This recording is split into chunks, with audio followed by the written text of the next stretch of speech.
Today we begin with a somber update to a story we've been following for weeks. The search for 20-year-old Derek Samuel has come to a tragic end in East Point. On May 31, 2026, a volunteer search team walked into a patch of dense Georgia woodland. The same woodland police had already searched. Within hours, a cadaver dog named Jaeger alerted. Jim Lopez, a volunteer with Georgia Emergency Search and Rescue, followed the dog through thick undergrowth.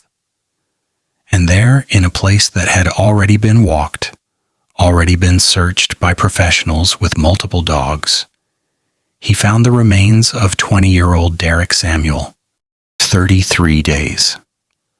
Derek Samuel's body was in those woods for 33 days while his family waited, while his friends posted tributes online, while hundreds of people searched. He was there the whole time. The question most people are asking is, what happened to Derek Samuel? But the question I want to ask is different. The question that matters if you actually want to understand cases like this, not just hear about them. How do you miss a body for 33 days in a place you've already searched?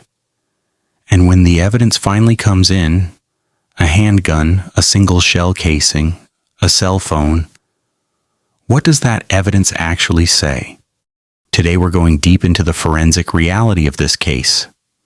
Not the rumors, not the social media chaos, the evidence. And we're going to look at what the physical evidence tells us and what it doesn't through the lens of forensic death investigation. This is the kind of analysis my new channel, The Harm Signature, will be doing in full. Link in the description if you want to be there from the beginning. But first, let me show you April 29th, Derek Samuel's last day. On the evening of April 29th, 2026, Derek Samuel was captured on surveillance at a target on Old National Highway in College Park, Georgia. He was with two friends, identified by investigators as Cord Manson and another individual who has not been publicly named. Here's what the surveillance footage shows, according to police. Samuel arrived at the target in a vehicle with his friends. At some point, the friends told investigators they were leaving to go to a girl's house. Samuel stayed behind, but before they parted ways, Samuel left something in their car. His PlayStation 5, his iPad, a poster. Now, I stop right there. Think about what that means. A 20-year-old leaves his gaming console, his tablet, and a poster, personal items, items with value, items a person uses daily, in a friend's car, and then walks away. This is what forensic death investigators call a behavioral marker, and we're going to come back to it. After his friends left, Samuel left the target on foot. Surveillance captured him walking along Old National Highway. He approached a gated apartment complex, the Red Wine Apartments on Godby Road. Surveillance shows him walking behind a vehicle as it entered through the gate. He walked behind one of the buildings, headed toward a wooded area. And that's the last confirmed sighting of Derek Samuel alive. His cell phone, according to investigators, last placed him in the woods behind the Red Wine Apartments. And then it went silent. The same night he disappeared. Now, what happened between April 29th and when Samuel was reported missing is one of the most contested parts of this case. The police say his friends reported him missing when they realized his sister never received a text they'd expected him to send. The family says there was a delay in reporting. They say the friend's behavior in the days that followed was inconsistent with someone who was genuinely concerned. And then, in a live social media video reviewed by the Atlanta Black Star, one of the friends made a comment that now reads very differently in light of what was found at the scene. The response from another friend in the same live was immediate. We'll come back to that. In the days after Samuel was reported missing, College Park police launched a search. They focused on the wooded area behind the Red Wine Apartments, the same area his phone had last placed him. They searched and found nothing. Then, in mid-May, they came back. Mid-May, roughly 17 days after Samuel disappeared. The College Park Police Department deployed a significant search operation. Multiple cadaver dogs, multiple officers, miles of dense vegetation, hours of grid searching. They found nothing. Now it's before we go any further, I need to make something clear. This is not about blaming the police. What I'm about to walk you through is the forensic reality of why searches fail. It's not incompetence. It's not a cover-up.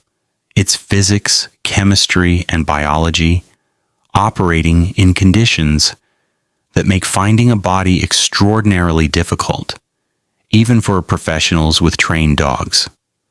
Let me explain why. First, the decomposition timeline.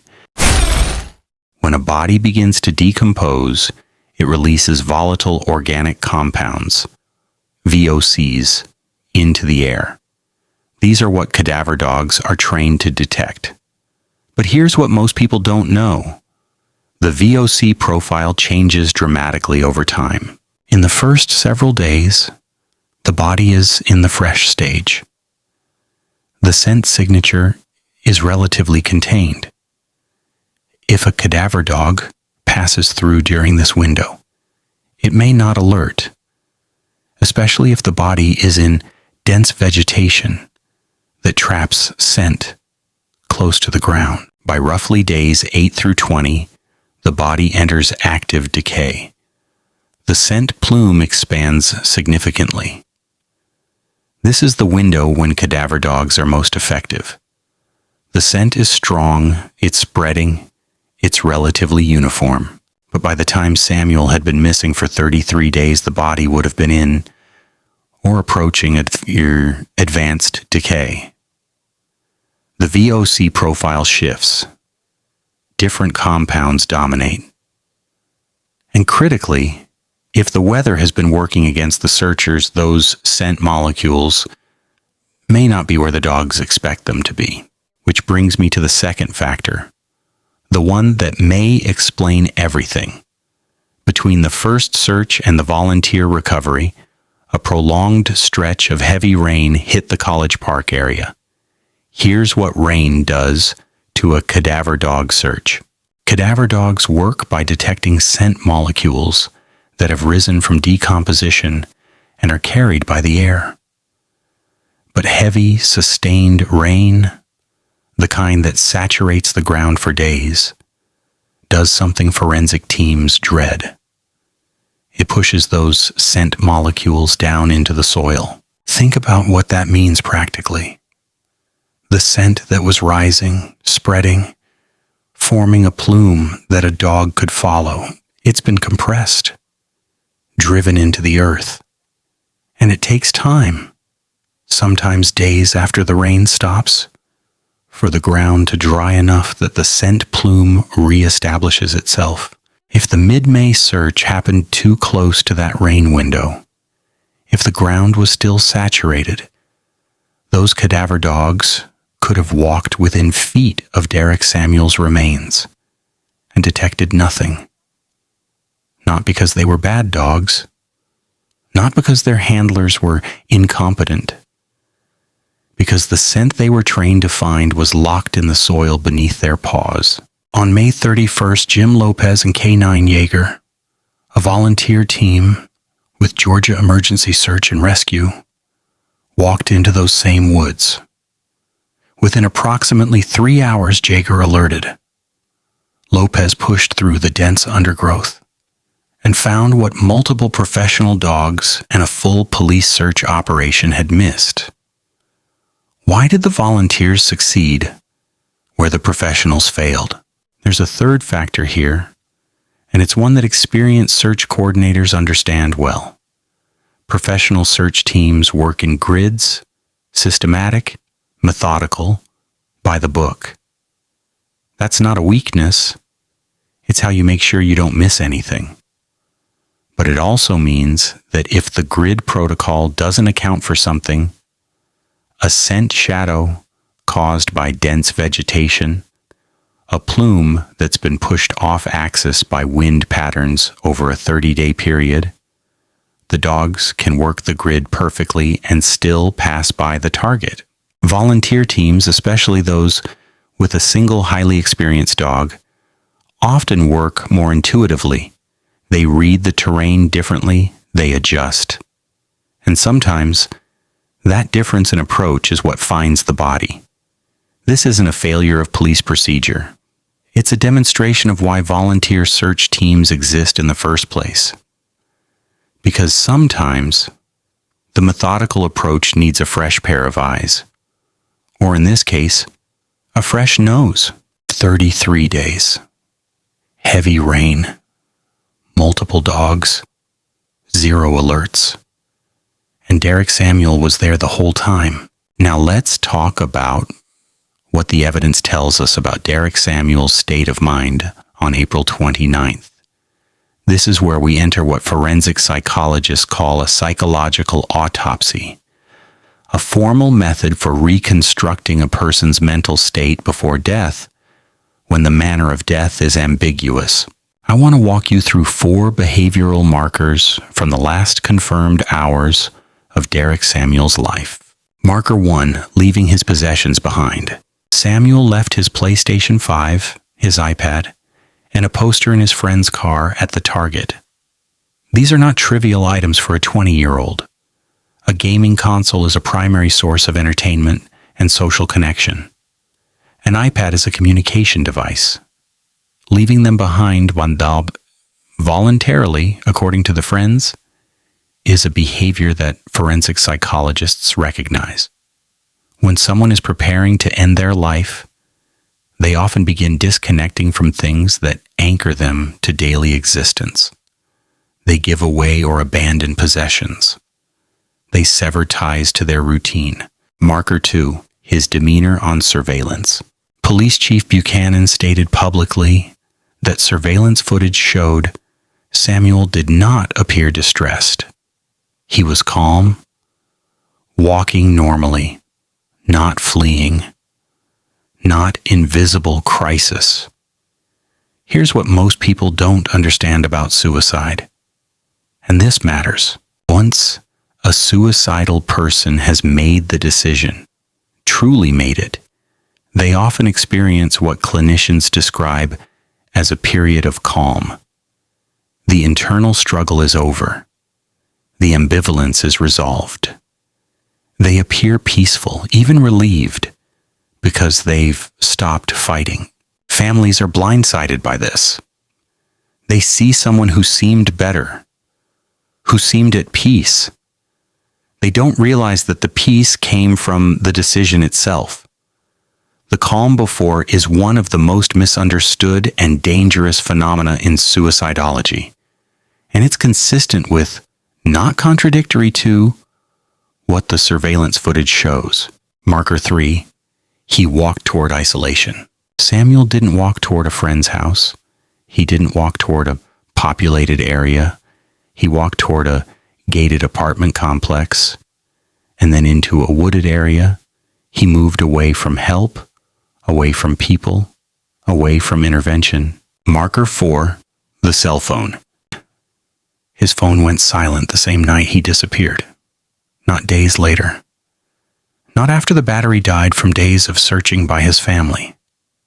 That night, in a missing person case, a phone going silent is sometimes a sign of foul play. But combined with the other markers, the possessions left behind, the movement toward isolation, the calm demeanor, it aligns with a different picture. Someone who doesn't want to be found. Someone who is disconnecting deliberately and completely. Now, and this is critical, None of these markers individually proves anything. A psychological autopsy is not a verdict. It's a framework. It identifies patterns, weighs probabilities, and helps investigators understand what was happening inside the person's mind. But it doesn't replace physical evidence. And the physical evidence, when it finally arrived, changed the picture again. But there's another layer to this psychological autopsy, and it involves the people who were with Derek Samuel on April 29th. One of Samuel's friends posted a tribute that contained this line, and it has stayed with me since I first read it. What was that conversation? We don't know. The friend hasn't disclosed it publicly, but the phrasing, "Agon, stay with me forever," suggests something heavy, something the friend recognized in retrospect as significant, something they may not have recognized in the moment. That's the tragedy of psychological autopsies. They reveal how often the signs were there, and how rarely they were recognized in time. The friend's behavior after Samuel disappeared has drawn intense scrutiny.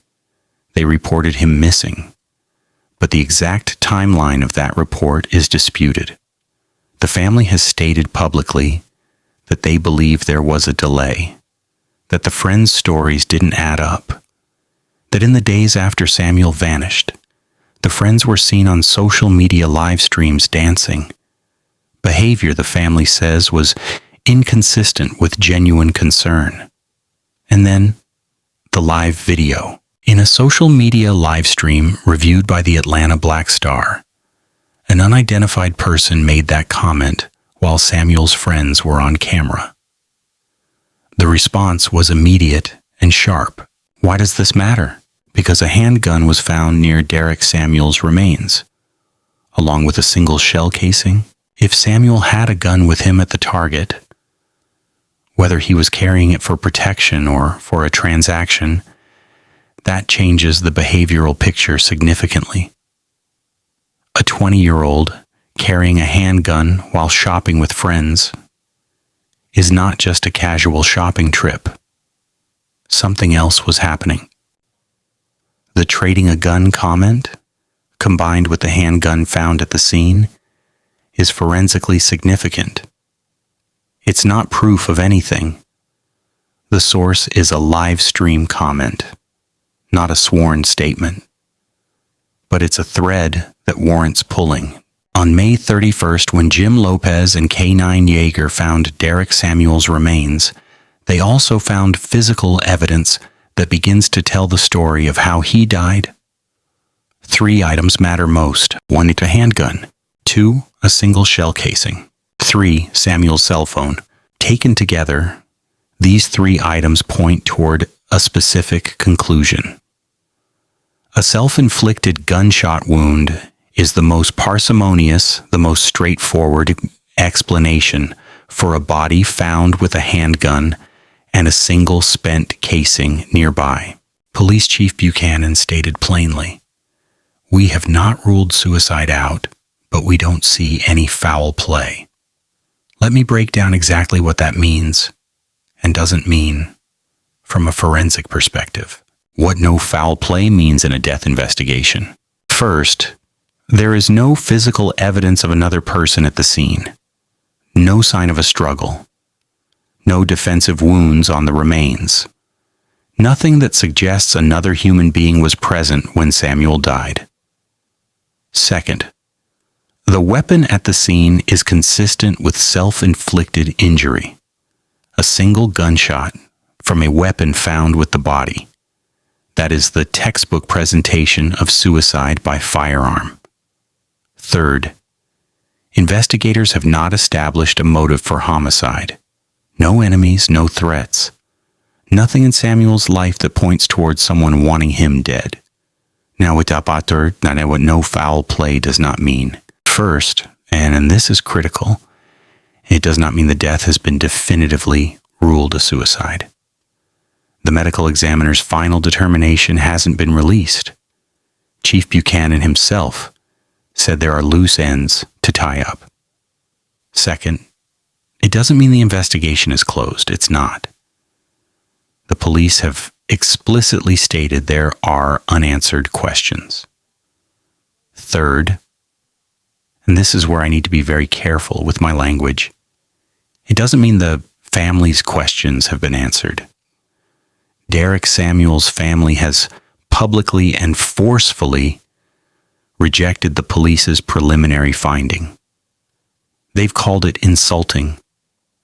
They believe something else happened to their son. I want to address this directly because it matters. Families almost universally reject suicide determinations, especially in the early stages of an investigation. This isn't a flaw in the family. It's a feature of how death investigation works. The people closest to the deceased are often the least able to see the pattern clearly.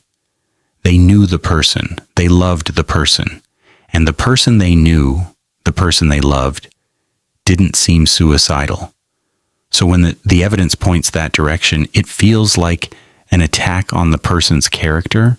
It feels like the investigators are calling their loved one weak or troubled or broken.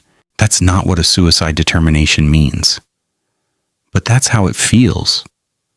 And I want to acknowledge that pain because it's real and it's valid and it's part of this case, whether or not the final determination is suicide.